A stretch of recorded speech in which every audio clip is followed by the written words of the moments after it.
Hello guys, আমি Deep and welcome back to my channel Deep exclusive. So এখন আমি এই ভিডিওর মধ্যে কথা বলবো one and only my favourite একটা গল্প ভোগ। তার কিন্তু এবারে ওয়েব সিরিজে কিন্তু অ্যাডাপ্টেশন হচ্ছে এবং এটা কিন্তু পরমরত কিন্তু বানাচ্ছে এবং 1 মে কিন্তু মুক্তি পাচ্ছে হইচইতে। তো তার আজকের অফিসিয়াল টিজার কিন্তু এসছে এবং ভোগ আমি সানডে সাসপেন্সে কতবার শুনেছি আমার কিন্তু জাস্ট মনে নেই। মানে হয়তো 20 থেকে 25 বারের কিন্তু বেশি আমি কিন্তু শুনেছি ভোগ, এবং যতবারই শুনি আমার কিন্তু প্রচণ্ড ভাল লাগে। এত দারুণ একটা গল্প এবং অভিষয়কারের লেখা, এবং এখানে অনির্বাণ ভট্টাচার্য জাস্ট ফাটিয়ে দিয়েছে। যেটুকু পোর্শনস আমরা টিজারের মধ্যে দেখতে পাচ্ছি এবং গল্পটা আমি এতবার শোনা পুরো মাথায় ঘুরছে কোন কোথায় কি ছিল, কোন জায়গাতে কি ছিল।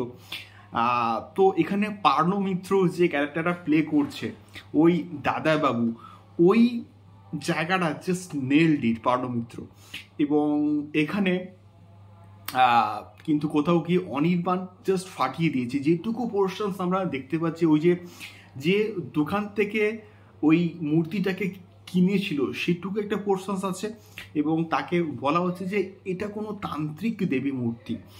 এবং তারপরে কোথাও গিয়ে এন্ট্রি হচ্ছে আমাদের অনির্বাণের, এবং এখানে কিন্তু অনির্বাণের যে পাশের বাড়ির যে কাকা, তার ক্যারেক্টার কিন্তু প্লে করছে কে না Rajatava Dutta.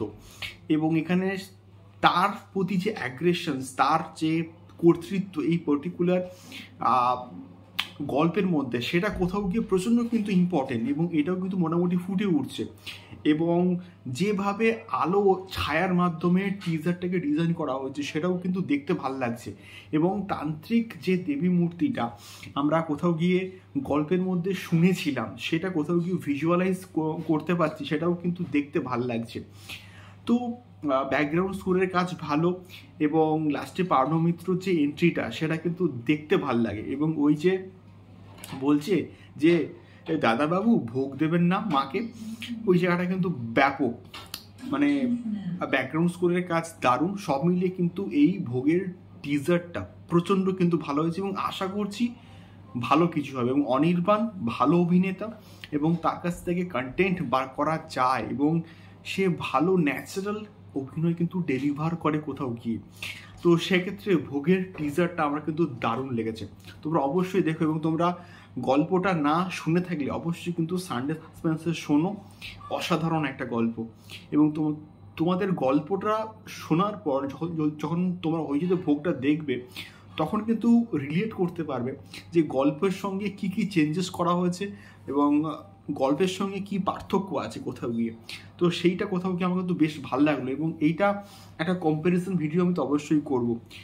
So still now ভোগের টিজারটা কিন্তু দারুণ হয়েছে, ব্যাকগ্রাউন্ড স্কোরের কাজ ভালো, ওই যে আলো আধারের যে ব্যাপারটা বললাম ওটাও কিন্তু খুব ভালো হয়েছে এবং অনির্বাণকে দেখতে বেশ ভালো লাগছে, পার্নমিত্রও ঠিকঠাক। তো সব মিলিয়ে ভোগের টিজার ব্যাপক লেগেছে। তোমাদের কেমন লাগলো জানিও কমেন্ট বক্সে কমেন্ট করে।